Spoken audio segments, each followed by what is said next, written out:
What's going on, Wolfpack Nation? This is Layton Smith and Macon Adams giving you the sixth episode of Tuffy Talk. Today, we'll be kind of reviewing the Kevin Keatt era a little bit, talking a little bit about this season as well. And then right after that, we'll be previewing baseball, and then we'll be ending it with a pack in the pros. So make sure you stick around to see who that is. And with that being said, let's go and get this thing started.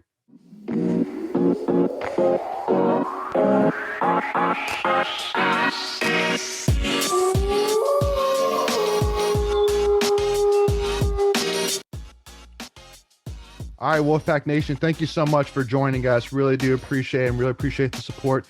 Please make sure to subscribe by hitting the button in the bottom right-hand corner anytime if you're not subscribed already. And please like this video if you are enjoying it. And please make sure also to check out our other videos. And if you aren't following us on Twitter or Instagram, all you have to do is go to this tag at Tuffy Talk Now and just follow us on there and get always updates in terms of what's going on with us and also whenever we're releasing new episodes. So with that being said, so again, we'll kind of first start off talking about the Keatts era. You know, he's just finishing, or he's in his fourth season right now.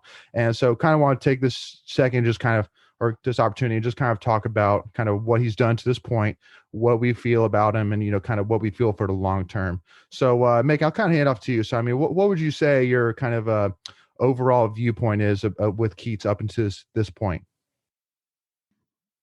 Man, I honestly was just talking with my boss about this actually the other day. He's a big time State fan too. My dad, my brother. It's I mean, I'm kind of torn a little bit right now. I really thought the first little while in the first 2 years of State, particularly the first year, Keatts was really, knocking him out of the park. If you look at the first year, we beat teams like Arizona, we beat Duke. Beating even that game against Clemson we had in the first year, they had a really high RPI rank, beat UNC. I was really encouraged. I thought we really found something. We finished the season with a RPI rank of 64th and strength of schedule 64th. Fast forward to the next season, basically we had some other good wins, like we beat Auburn, beat Syracuse and Clemson a couple of times. They said they were pretty good wins for us, at least for strength of schedule goes. But we did it. We didn't make the tournament. I should have said that with the first one. We did make the tournament with the first one. We went round 64, and then this one we just made to NIT. Fast forward to the next year, it's pretty much like COVID hits and we're kind of borderline. I should have said if we finish the strength of schedule the second season in the 90s, we come back this year. Our strength of schedule and our is on high 70s, but RPI is on 56. So we're back to kind of where we were. Had some good wins against Wisconsin and Virginia and Duke, but we didn't get to play. We would have probably had to beat Duke in the ACC tournament to even get in. Maybe we were in, maybe we weren't. That's an interesting discussion. But Now this year happens, and it's easily the worst year that Kevin Keatt has had. Now I don't know if that's due to COVID. I'm sure a lot of it is. I'm sure a lot of it has to do now with losing Devin Daniels, and Well, it's one of those things. I mean, I think that with the COVID year, I mean, I know that a lot of State fans really feel, and I agree too. That, I mean, you can't really condemn or really, I mean, hold something against Coach Keatts for this season. You can't really judge him on the season just because of the fact that I know that when we had our interview with Inside Pack Sports, which you haven't listened to, that, please make sure to check it out. That we were kind of talking about that, about how, at one point we literally went over 5 days without practicing. And I mean, we were just shut down for a lot of the season. And then we had to basically buck up and then play Carolina. It's a tough challenge for any player to really kind of fall out of that rhythm and then try and jump right back into that rhythm. So for me, for this season, I felt like it's kind of a season where you have nothing really to lose in terms of really for Keatts, but you have everything to gain. And it really started off well with that win against Carolina, because I know going into that, I was really interested about that challenge, just because I know that UNC has a lot of talent on the front court and a lot of big guys, and then we have pretty much Funderburk and Manny Bates, and that's it. Jericho Holmes a little bit, but not really too much there Right. in He's terms of not that. size. He's not that. Yeah. Yeah. So I knew that was going to be a big challenge, and so to pull off that victory was great.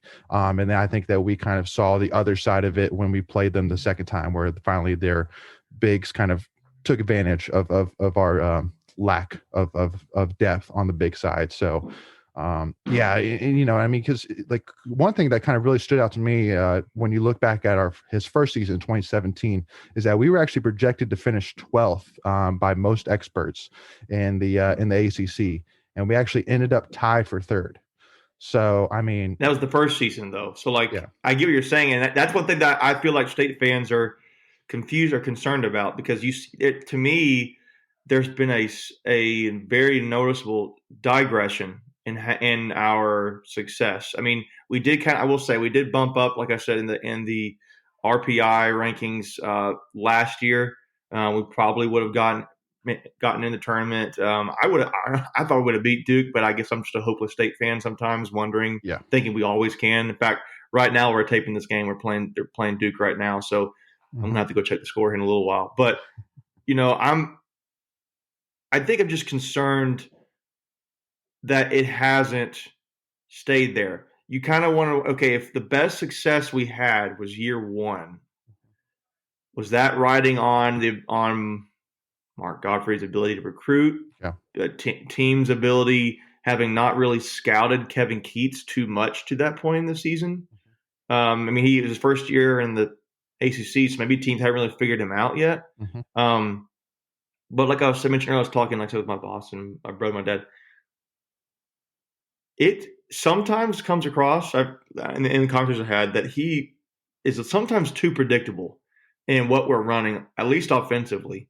Um, it it's sometimes a lot of pick and rolls, pick and rolls, pick and roll.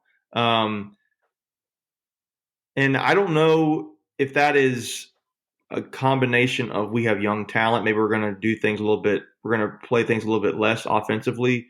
And again, I'm not the coach. I know, and they do run other great plays too. Yeah, But I just can't figure out what is it about this team this season when other teams, some teams are struggling. Like I know Duke is struggling because they were playing them now. Carolina has struggled with playing them that we've played in this season, and that's the one win. That one Carolina team who's not having a really good year yeah, is the only good win we've had this season.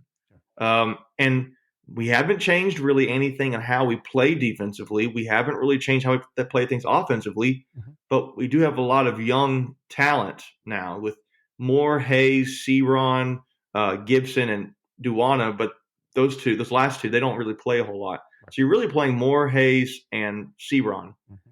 Apart from that, I don't really know what the reason is why we're struggling so much. Yeah. It's confusing to state fans, and it can be discouraging because you're like, okay, it's year 4. Yeah. This should be a top 6 program in the ACC every year now. I mean, again, like I said, the state fans, they've struggled. We haven't won an ACC title since 1987. Mm-hmm.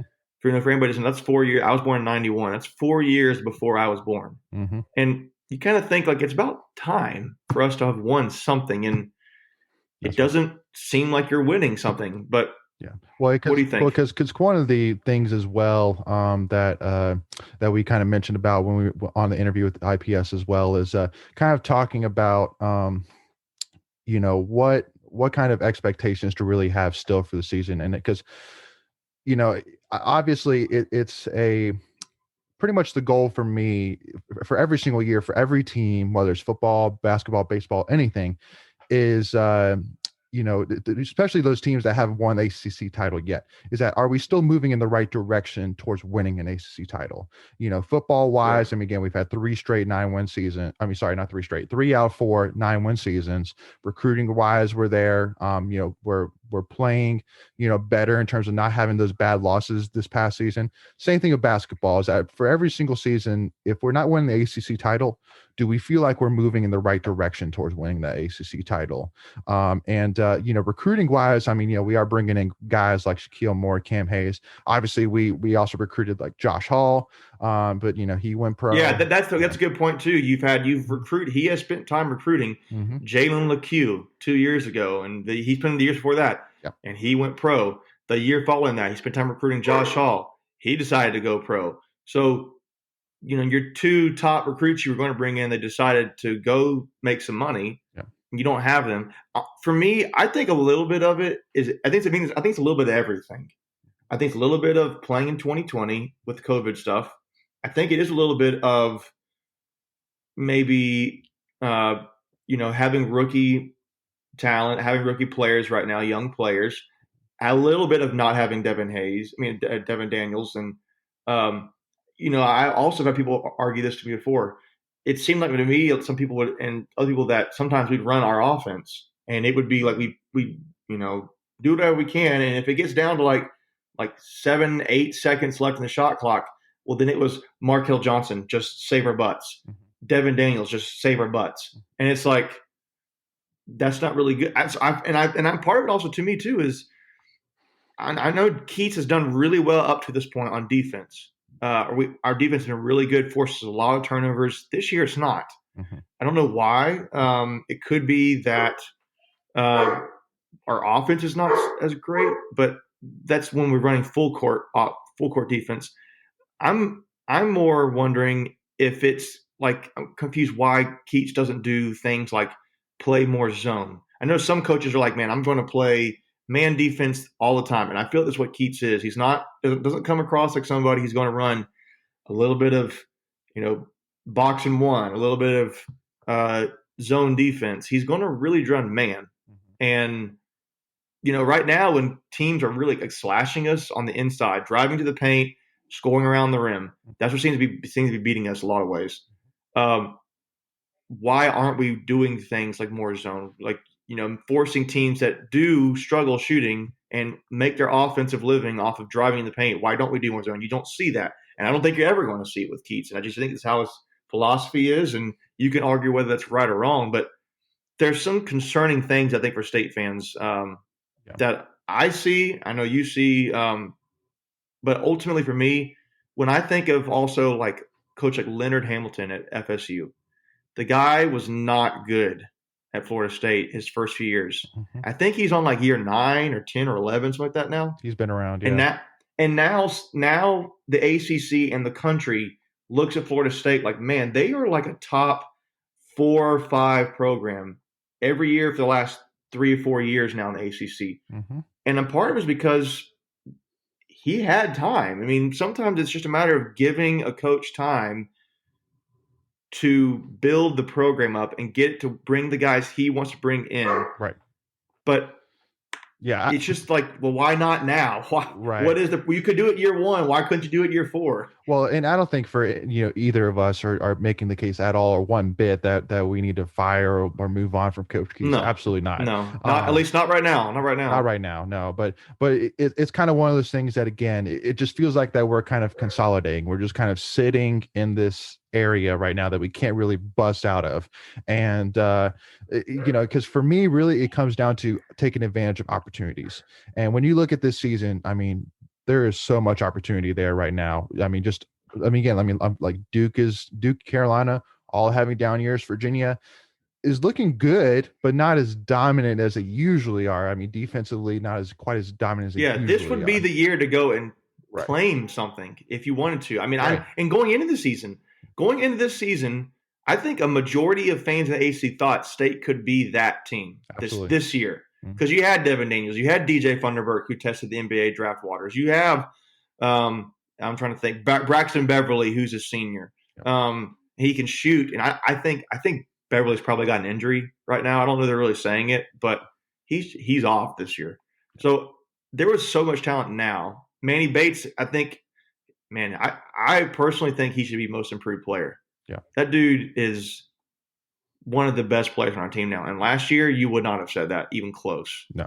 Yeah. So, but yeah, it definitely shows to hopefully the projection for further because one thing which I've always kind of mentioned to you making as well is, I mean, when you look at like comparing like him to Coach Gottfried. So the one issue which I always had with Coach Gottfried is that it always seemed like his goal every single year, period, was to make an NCAA tournament, period. And like even when you look at him when he goes to to his next team. I don't even remember the name of his team, but I mean, somewhere out in California. somewhere in the Southwest. Yeah.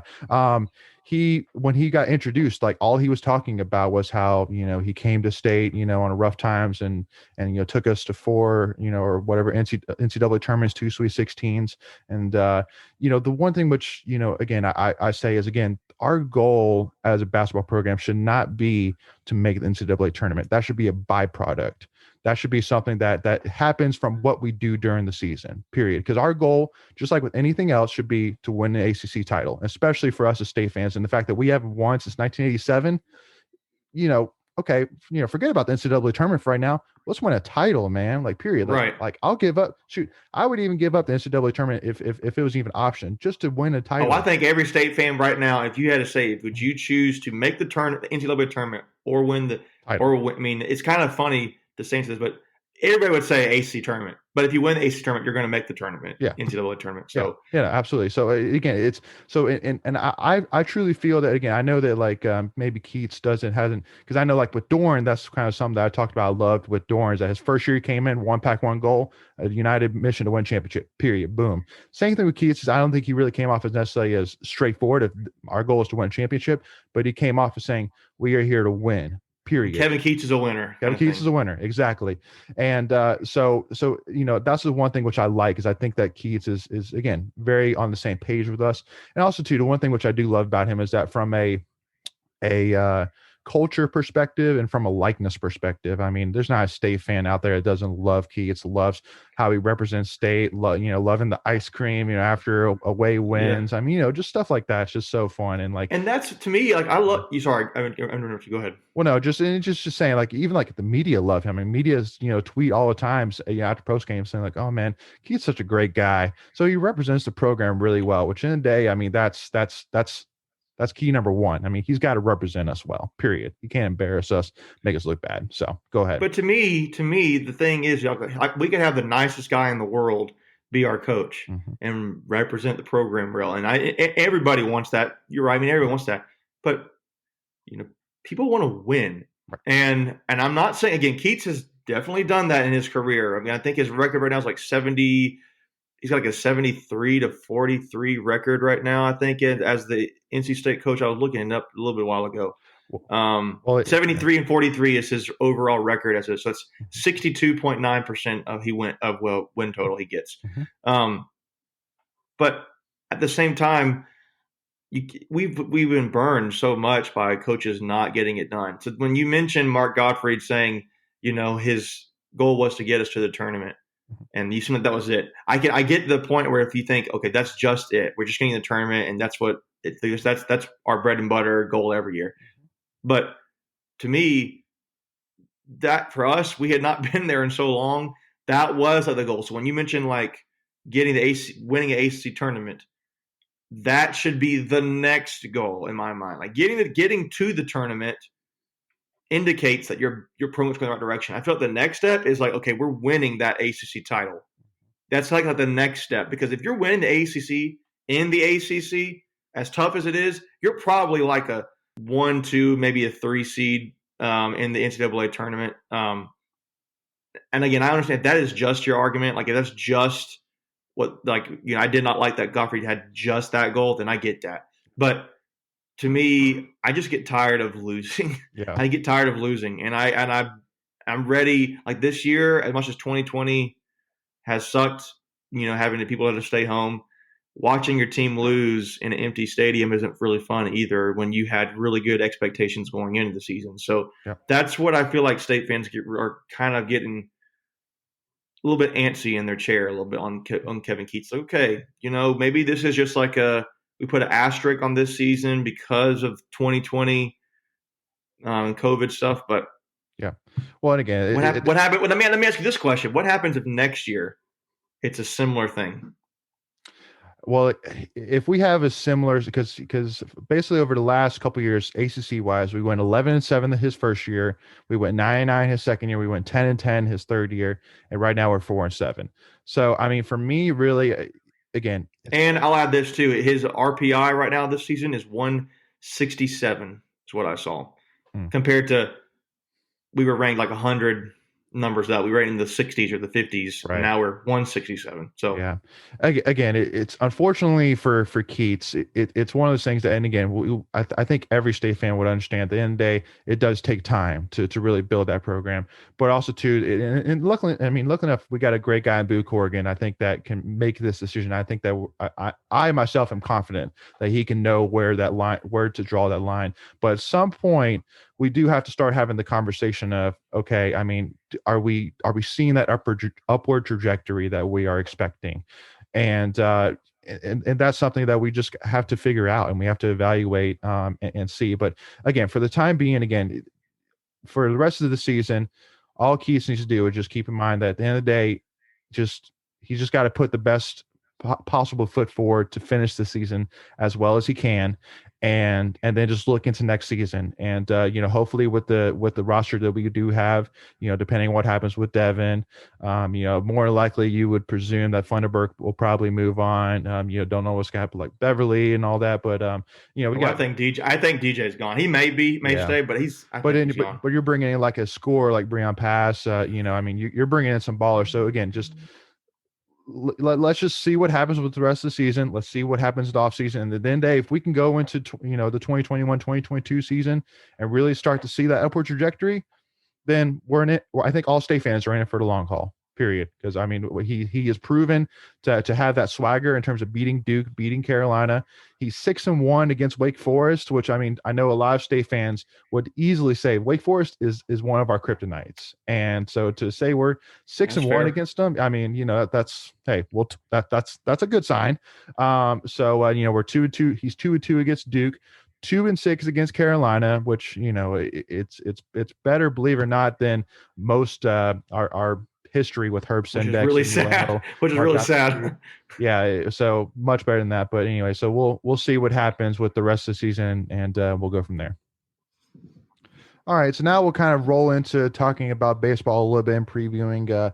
I know here in the next week or so, we have the first game starting off with a home series against VMI. Definitely, I think that again, basically how the season ended last season. So we started off for the second year in a row on a 12-0 run to start off, and then we went 2-3 in the last 5 games, losing in a series 2 out of 3 games to Virginia, and then we lost to Charlotte, and then the season was canceled after that. But we really did go into this season really hitting it off. I know that we were kind of looking at kind of the schedule and kind of looking at the team. So really the big things that stand out in terms of projections wise is I know that Louisville is projected by far to be the favorite, Right. also to a favorite to return back to and going to Omaha. But I mean, I know for NC State wise, I mean, we have the roster and we have returned a lot of talent back to really make a run and really make an opportunity in that postseason, Right. also too for an ACC title, to try and make a run to Omaha. I know I was kind of looking at the roster, and I know for me, the things that was highlighted was first of all, our outfield is super deep this year and experienced and strong with the starting three of Devontae Brown, Johnny Butler, and Tyler McDonough. So a lot of experience there and a lot of speed. So I think that's something that State really is going to try and focus on this year, is trying to get more speed, more stolen bases, and really trying to get those extra bases this year. Um, Yeah.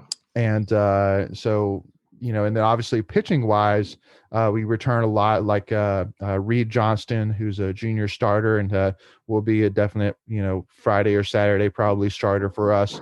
And then returning like Kent Kleiman, who's 6'7". I mean, that boy That is dude, that's a yeah, that big dude's huge. he's a big boy. And it was actually surprising. I know for me for the offseason, I was really expecting him to go pro with Patrick Bailey, but he stuck around, so that's a huge win for us. And Right. so that'll be a huge help during the season as being a relief pitcher. But then you still got guys like David Harrison, Evan Justice, and you even got like a young guy like Chris Villeman, who had 3 strong starts back into the 2020 season, who's basically a redshirt sophomore or like a second year freshman, depending on how you want to look at it, with due to Yeah. COVID. So a lot of experience there. But I mean, anything really stand out to you making about the roster? No, I was just looking through it. I saw Thayer Thomas on there. That was pretty funny. Yeah. And cool. But I mean, nothing really crazy to me with the roster. I'm just going to be hoping. We talked about Kevin Keatt, where how he's having a rough year. I'm really for Coach Avent. Everybody loves Coach Avent, but it's time that we won an ACC title. Now we've been there. I know. I remember we lost to Florida State a few years ago, but we need to win some. And part of me is like I think I was looking at the rankings. We got one vote by the press to finish first in the ACC. Mhm. So there's people out there who believe in us. But again, you said Louisville is the clear favorite with Miami and Virginia getting some votes. Mhm. Um, they can do it this year. Florida State got a vote. Clemson got a vote. So they're always going to be tough.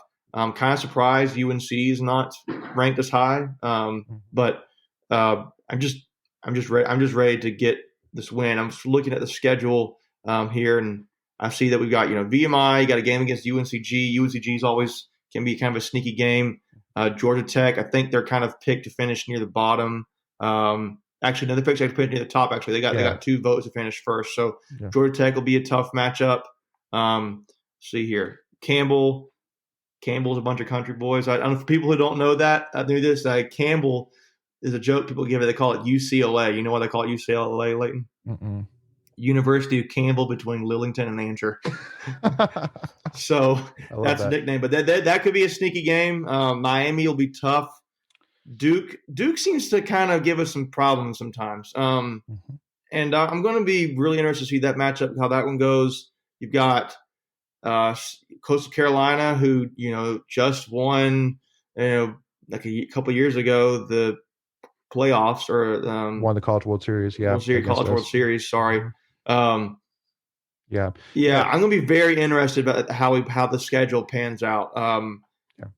It's gonna be tough. Yeah, well, I mean, again, it's I know that NC State just released that they're going to be allowing families of the players, and also too they're going to allow, if I'm not mistaken, it's 100 tickets that will be split between students and mainly season ticket holders, but also two opportunities for outside of season ticket holders to buy tickets as well. So glad that they're going to, I guess allow some fans. But I'll tell you though, if they were allowing fans this year, it's a really exciting schedule. I mean, again, It having is exciting Georgia Tech at schedule home, having Louisville at home, Clemson at home, you got Virginia Tech, Florida State. at home. I Yeah, mean, Miami at home. It's a stacked home lineup, and because usually we play 10 series against ACC teams. This year it's 12. and, and So I'll say this. Don't add this too, just to make sure you're spending the home teams. The road games I'm looking at here. We got you got Duke, which is essentially I won't say it's a home game, but yeah. Duke's right down the road. They can have a lot of fans here if you really wanted to. Mhm. Carolina on the road, again, not too far away. You can get there. The big ones, I mean, the games that are kind of up there, but they're not as dominant. They're not these teams are not as ranked as high. Boston College, Wake Forest, um, Pittsburgh. Some of these teams are not going to be so. The teams that we're going to be playing that are like the toughest in our schedule, we basically get them at home. Yeah. So that sets up well for us. I feel like for a schedule that does look, I mean, not so easy. Yeah. Well, and for me, if I had to kind of put in my projections, I would say that this season will come down to five teams, and for me, it's obviously Louisville, who's headlined by a top 20 MLB prospect for next season, and the outfielder Levi Usher. So big talent there they have, and then Virginia, they actually are returning all of their starters from last season. Every single one of them, they're returning back, and it's highlighted by two hitters that were in 2020 were hitting 407 and 347. So I mean, they're going to be scoring a lot of runs this year.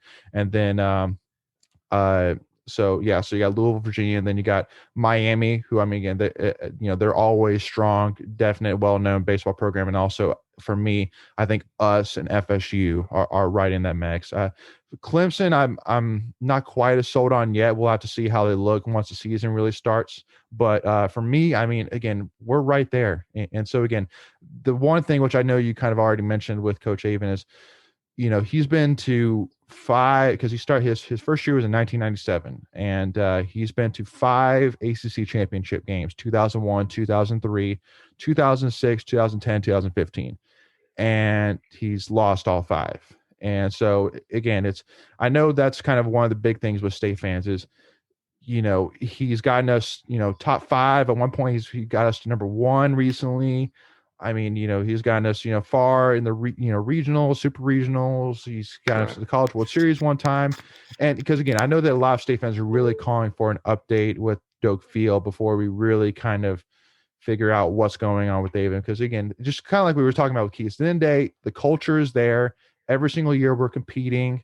We're top 25, the whole, for the Yeah. last couple You're years. not you're not mediocre. You're not a mediocre program. No, You're it's definitely not. considered one of the top programs in the country, So but you just haven't won anything. exactly. So at the end of the day, it comes down to he hasn't won a title yet. So and that's it. And again, it's kind of one of those things that he's been with us for so long. It's a tough thing to talk to sell on because again, I truly do think and wonder that, man, like if we upgrade our facilities and if we basically take on like a graph and basically take the quality of our facilities to the talent we're getting now. Imagine the quality of Oh talent we would yeah. get if we Oh upgrade our yeah. facilities. Oh my gosh. Yeah. I mean, it'd be insane. So again, that's, kind of the one thing I know when I talk to a lot of State fans about Coach Avon that they say is, well, we are looking for kind of the upgrading facility. So we will see what happens there. But again, for the point of this season, really, it's at the end of the day, we have the talent. And also, a lot of people say, well, we lost Patrick Bailey. Well, we do have a guy named Luca Tresh who is gonna be expected to come in and be our big boy hitter. Really hit a lot of home runs this season, and he's going to jump into that catcher spot. Um, Yeah, so and I'll say this too. I saw that State had D1 baseball had put. I was looking to see if we had any accolades for any recognitions preseason for any individual players. mhm, D1 had Tyler McDonough and Jose Torres yes, as on their third team, yes, but and then you mentioned Luca Tresh. He was collegiate baseball put him as third team. yeah, But I don't really that was it. Perfect Game didn't have us listed any players on their um, All American team preseason, nor did Baseball America. But to me, that tells me that the team is just solid. Like the floor for this team is really good. yes, There may not be like this dominant one player. Like Louisville's got Henry Davis, their catcher Henry Davis. Miami's got Adrian Del Castillo. He's really good. yeah, I mean, those guys are going to get the recognition. They're really good players, but maybe this isn't that team this year. But how many teams have we seen that don't have the it guy in the whole conference, but yet they are so strong and tough to beat? absolutely. That's what I'm hoping this team is this year. Absolutely. And again, hopefully again with getting that speed and getting this much talent back and especially, if we can figure out, kind of the pieces that work out of this deep bullpen that we have, I truly think that we really do have a strong chance of making a run towards our first ACC title since I think it was 19 oh man, it was 1992, I think it was. But yeah, so again, hopefully we'll have at least an enjoyable season, and it'll be a lot of fun to see those boys back out on the field. All right, so now we'll end up with the pack and the pros that we had talked about. So this week, speaking about baseball, we're going to be talking about the one, the only Trey Turner, the man, the myth, the That's right. legend. He's just really hit it off back when he got drafted in 2014 by the San Diego Padres, 13th. I mean, he's really hit it off. Obviously, he got traded from the Padres in a 3-team trade to the Nationals, and ever since then, he's really hit it off. I mean, he's already going into his seventh season at only 27 years old. He's had 75 career home runs, 257 RBIs, 171 stolen bases, a career so far of .296 batting average, and a fielding percentage of .974. So, I mean, it was a great start so far. And actually, I was actually even taking a Killing look, it. and NBC actually has Trey Turner as ranked as the fifth best shortstop in the MLB heading into 2021. And then Yahoo Sports actually has him as the second best heading into 2021. So, I Yeah. mean, again, this guy's really hit it off and is really showing off well for us. And I know one of the things that really stood out that he was really known for, even when he was at State, was stealing bases. And actually, Oh to yeah. kind of let you know, so he actually has finished top 7 in stolen bases in the entire MLB every single year so far. Wow. And in 2018, he was actually second. So, I mean, he's doing there exactly what we expected. So don't be surprised, Wolfpack Nation, if by the time he finishes his career, he's up there. In It said terms of I all saw time. that said he ranks third in the majors since 2016 Yeah. So I for mean, base running. yeah. So unbelievable that, and again, it's a huge, great thing to see, when he won when the Nationals won the World Series in 2019, to see him wearing the football helmet and all that during Yeah. Oh, this. I forgot about that. Yeah, that was Yeah. awesome. Yeah, no, that's great stuff. So, and then even better, even the biggest thing that he is excited about is him and his wife, Kristen, just had a baby, Beckham Dash Turner, on Friday, February 12th. So, congratulations to Trey and Kristen on that. Yeah, congratulations. Really excited for y'all. So, That's but again, awesome. just it's great to see, a state, player really go Right. into the major leagues, and really just absolutely kill it, and probably will be there for quite some time. Oh yeah, that dude is on fire. I mean, my wife's got his jersey, so my wife's side of the family, they go to Nationals games at least once a year. So I've inevitably am a Nationals fan now, and got his jersey, and I think it's awesome getting to see him play. Man, he's really doing a good job. Yeah, I think all state fans are kind of Nationals fans, at least a little bit in their heart for sure.